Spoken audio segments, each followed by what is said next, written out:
Selamat datang kami aturkan kepada Ketua Umum Aptisi Pusat, Bapak Profesor Dr. Haji Budi Jatmiko, SK MSI MI, di Ranang Melayu, Provinsi Riau, Kota Pekanbaru.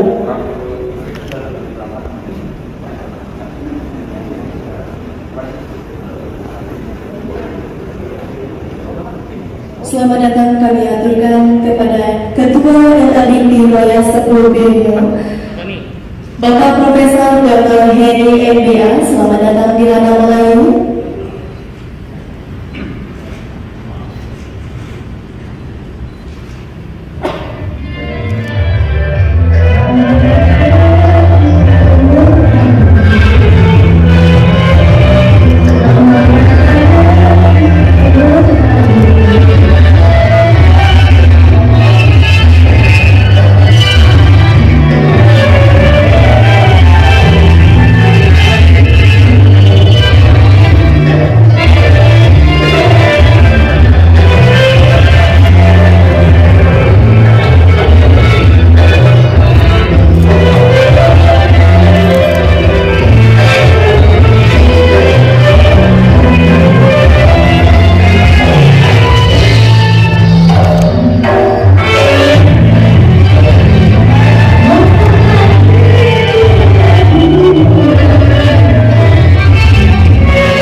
Swasta Indonesia Aptisi Wilayah 10 Riau, masa bakti 2022 hingga 2026. Ketua Profesor Dr.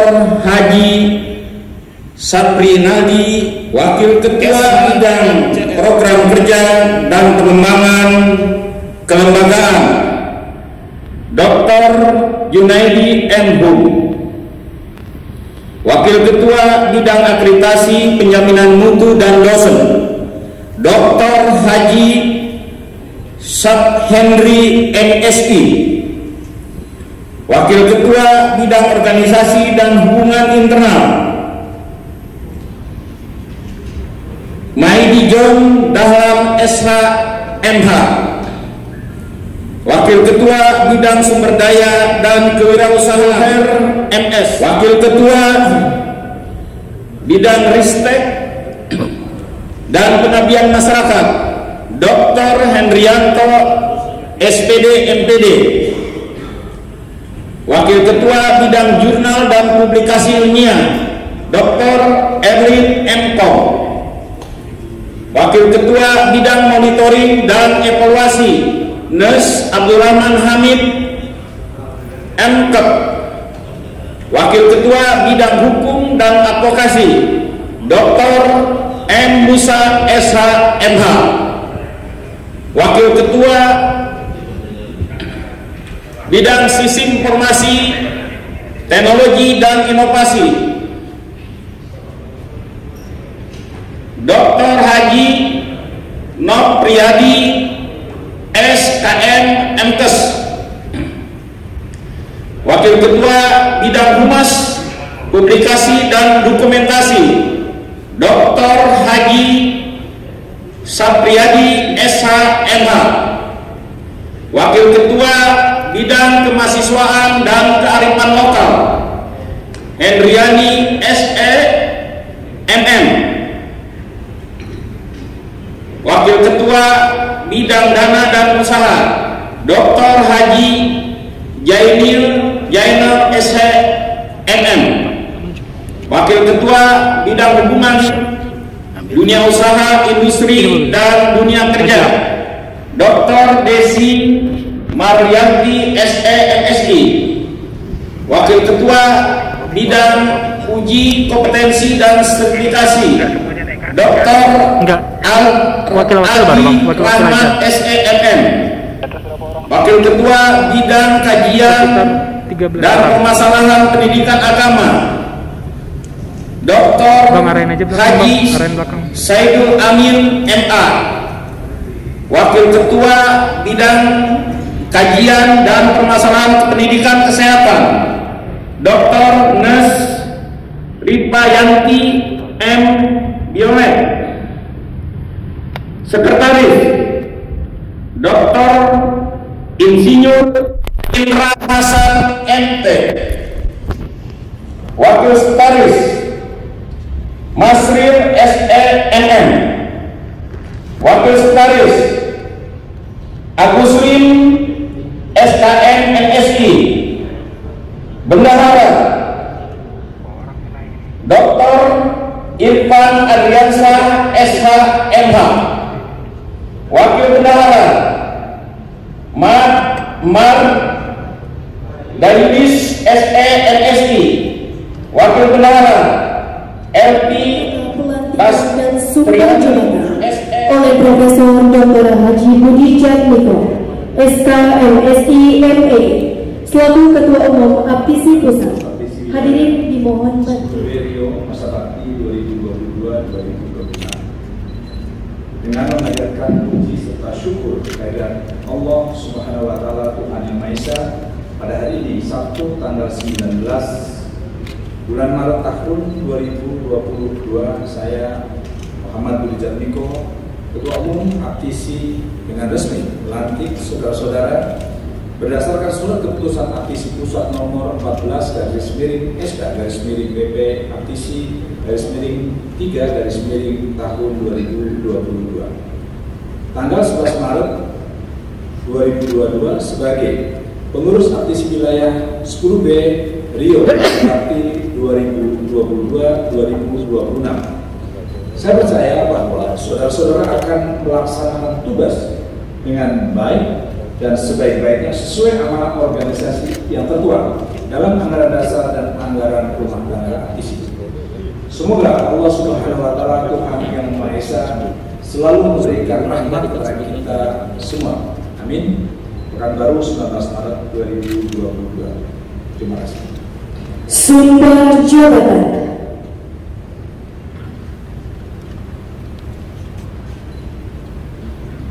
Bismillahirrahmanirrahim. Assalamualaikum warahmatullahi wabarakatuh. Salam sejahtera buat kita semua. Saya akan mengambil sumpah atau janji kepada saudara-saudara sebagai pengurus APTISI wilayah 10B periode 2022-2026. Sebagaimana tercantum dalam surat keputusan APTISI Pusat nomor 14 SK/PP APTISI /3 tahun 2022 tertanggal 11 Maret 2022. Sumpah atau janji ini hendaknya diucapkan dalam kesadaran yang sepenuhnya dan kemauan yang sungguh-sungguh. Sebelum saya mengambil sumpah atau janji, saya ingin bertanya, apakah saudara bersedia diambil sumpah? Kalau saudara bersedia, ucapkan saya bersumpah bahwa saya akan memenuhi kewajiban dan menjalankan tugas sebagai pengurus APTISI wilayah 10B Rio periode 2022-2026 dengan sebaik-baiknya, bahwa saya akan memegang teguh Pancasila, Undang-Undang Dasar 45, Anggaran Dasar Rumah Tangga APTISI, serta perundang yang berlaku, bahwa saya akan membina semangat kebersamaan,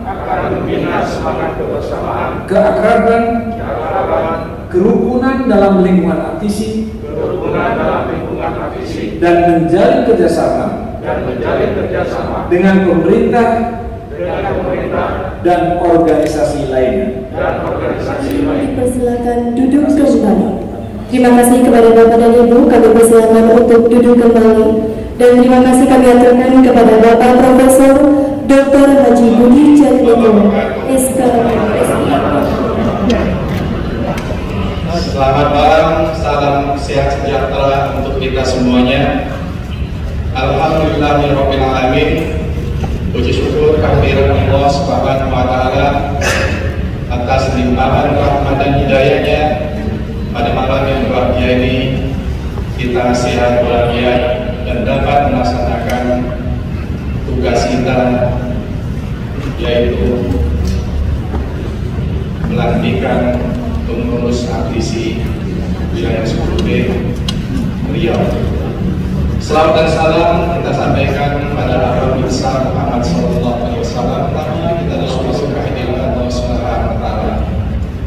Atas izinnya kita pada malam yang bahagia ini akhirnya dapat mewujudkan melaksanakan salah satu kewajiban kita sebagai pengurus yang terpilih untuk dapat membentuk keputusan yang sudah disampaikan oleh Bapak Ketua Umum tidak lebih dalam waktu 3 bulan sejak terpilih pada 10 Februari 2022 yang lalu.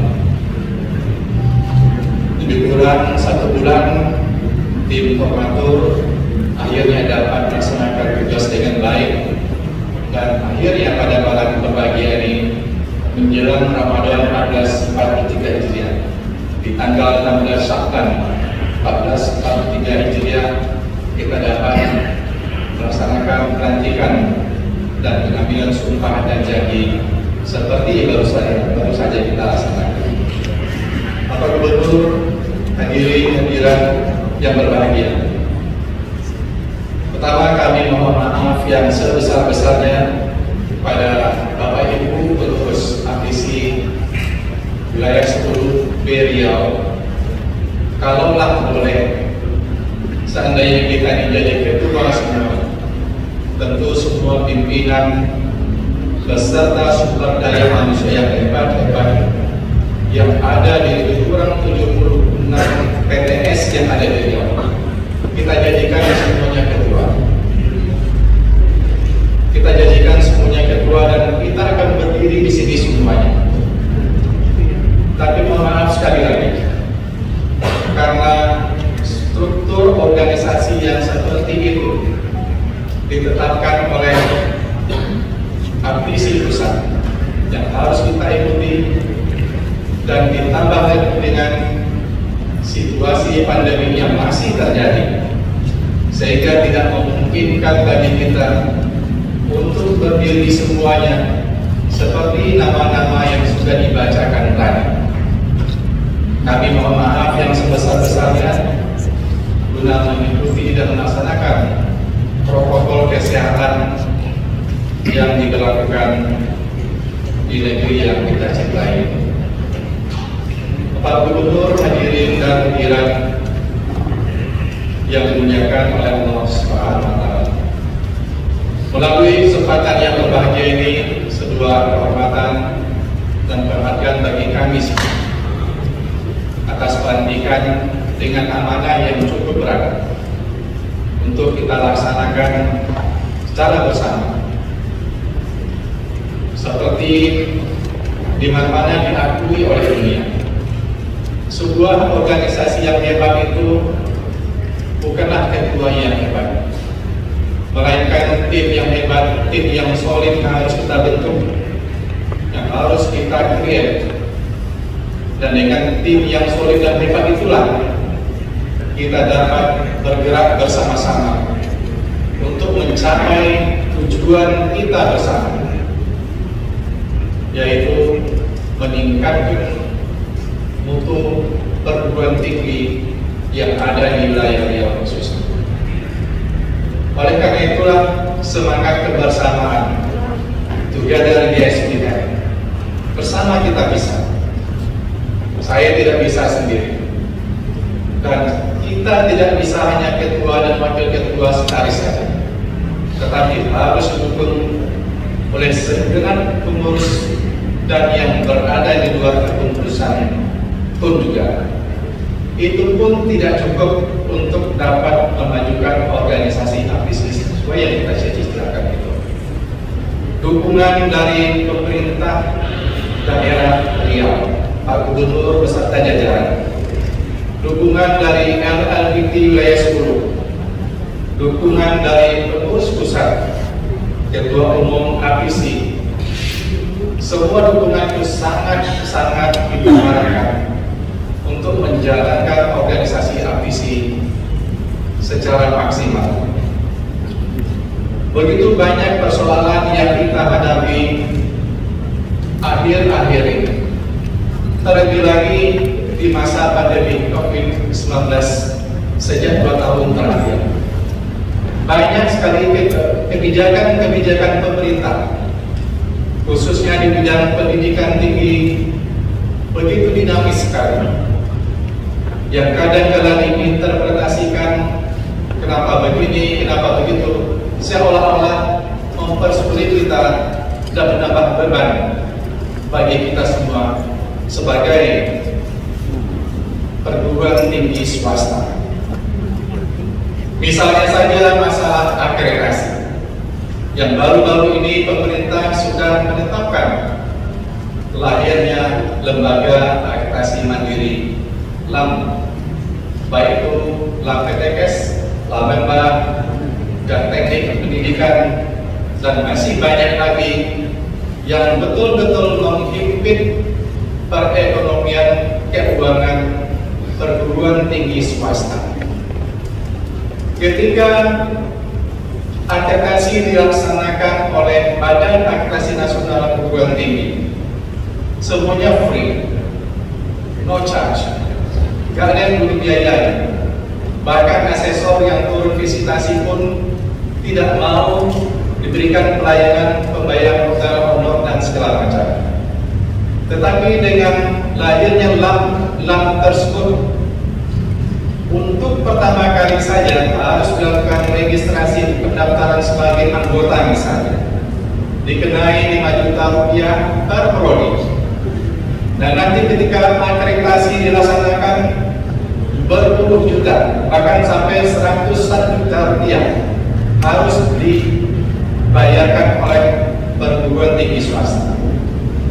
Jadi Pak Kepala Dinas Pendidikan yang sudah kami sampaikan juga kepada Bapak Gubernur ketika kami audiensi sebelum pelantikan ini, begitu menghimpit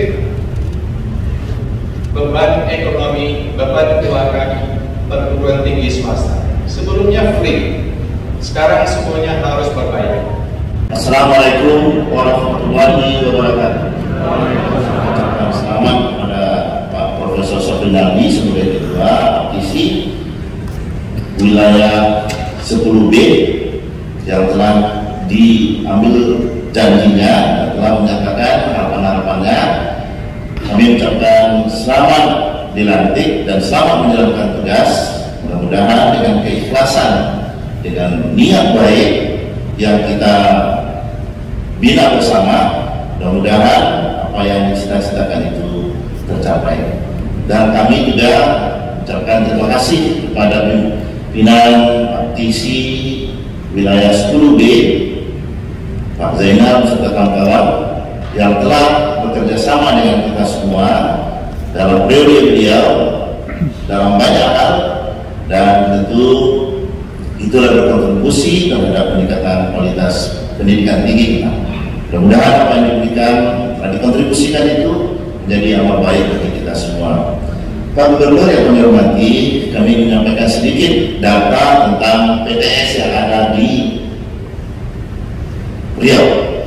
Tadi dikatakan ada 76 PTS dengan berbagai bentuk, ada universitas, ada sekolah tinggi, ada politeknik, dan ada akademi.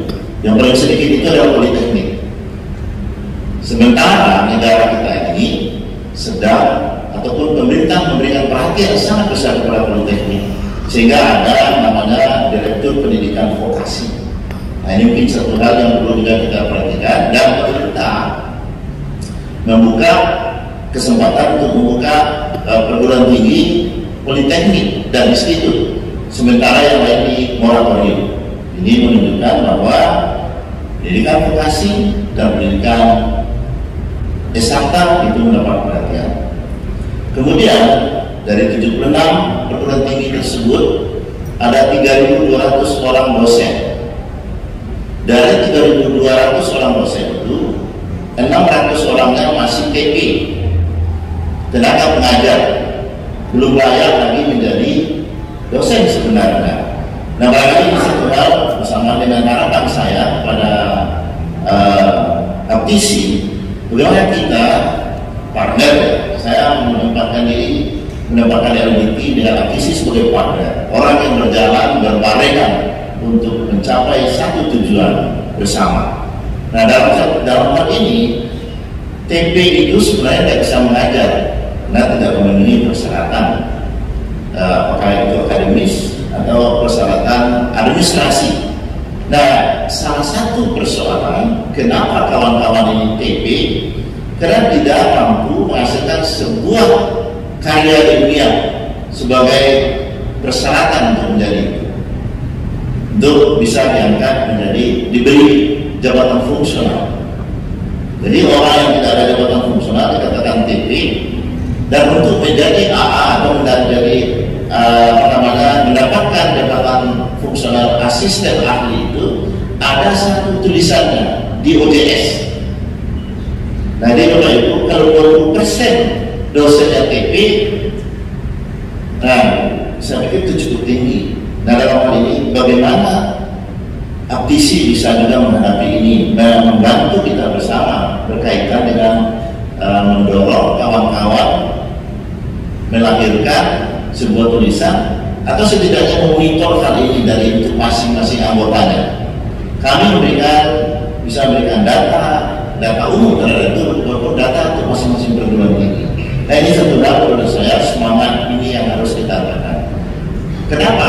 Karena kalau dosen itu TP, tidak ada jabatan fungsional, mereka itu susah untuk sertifikasi.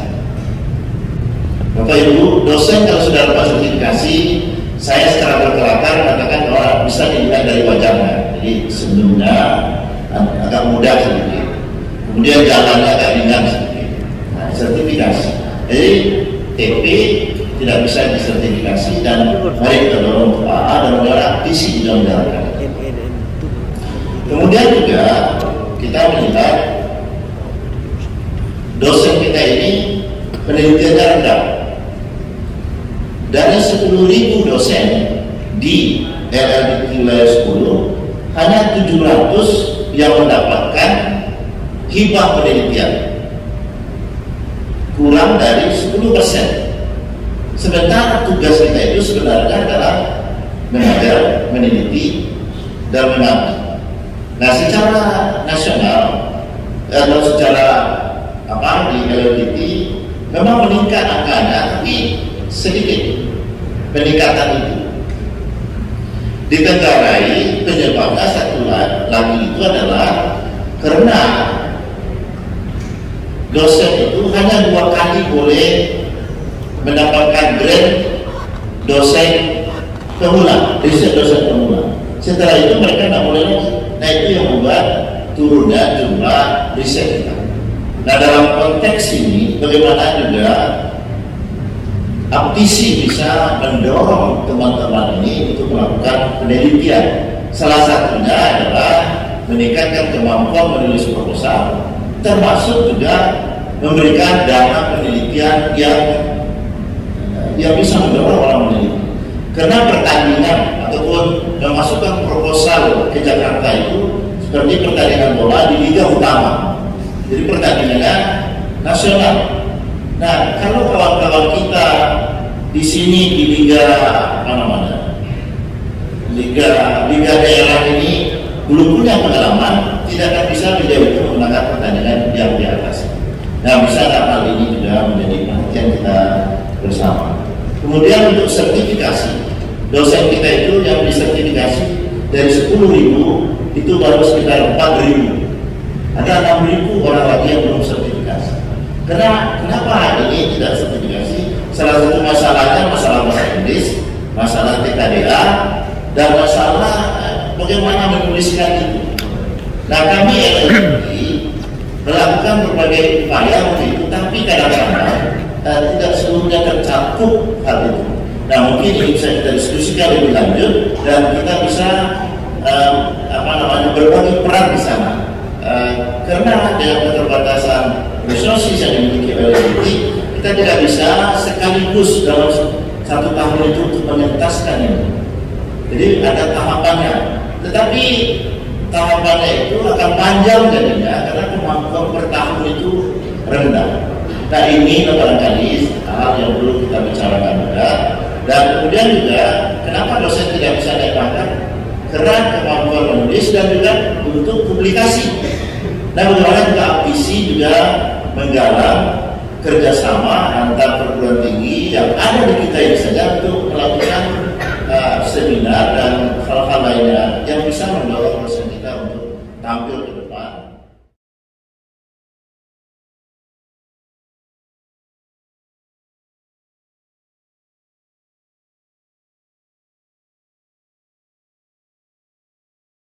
Kami semua berbangga, terutama kepada yang saya banggakan, abang saya tercinta, Saudara Bidin, yang sudah mengantarkan beliau juniornya untuk bisa estafeta kepemimpinan. Mudah-mudahan amal ibadah abang selama ini diterima oleh Allah Subhanahu Wa Taala dan menjadi pahala yang terbaik dalam kehidupan abang nanti ke depan. Juga seluruh pengurus APC sebelumnya. Dan berikutnya tentu kami berharap betul dalam kepemimpinan dasar nanti ke depan bisa lebih jauh meningkatkan kegiatan-kegiatan yang bisa dilakukan APC. Kemarin kami bergandengan tangan dengan abang saya, jadi Zainal, apalagi dengan betul bisa mungkin menghadirkan Jawa Barat 2000 di sini dan Kalimantan Timur ya, yang pemerintahannya itu memberikan jor-joran dana untuk perguruan tinggi. Jawa Barat selama 15 tahun waktu saya memimpin di sana, hampir setiap tahun itu kita diberi 100 sampai 120 miliar per tahun untuk bangunan TPS. Ini cukup lumayan, itu untuk beasiswa, mahasiswa, beasiswa juga untuk dosen dan memetakan. Jadi APC fungsi dan peranannya memetakan desa, kecamatan, kabupaten yang kurang dalam berbagai hal. Maka kami memiliki desa asuh, kecamatan, kota asuh. Nah, APC berada di semua. Kemudian memotret, kita lakukan kepada gubernur untuk bisa dilakukan penelitian. Ya, jadi skripsi dari putra dan putri kita diadap dari sana, kemudian disampaikan kepada Pak Gubernur masalah-masalahnya. Nah, akhirnya Gubernur memberikan stimulan pertama. Akhirnya berikutnya terus sampai hari ini ya, di Jawa Barat itu melakukan itu semua. Nah, jika ini bisa dilakukan, ini tentu akan jadi baik untuk kita semua karena keuntungannya adalah buat putra dan putri kita juga sekaligus untuk memberikan daerah juga. Mereka ada desa asuh, sama asuh, kota asuh setiap perguruan tinggi. Nah, mungkin nanti Bapak bisa lakukan ini. Kira-kira nanti duduk bareng sama beliau. Nah, kira-kira apa yang bisa kita banyak sekali. Karena dari riset yang dilakukan oleh perguruan tinggi, kami mengetahui potensi apa yang bisa dilakukan oleh setiap desa, kecamatan, kota.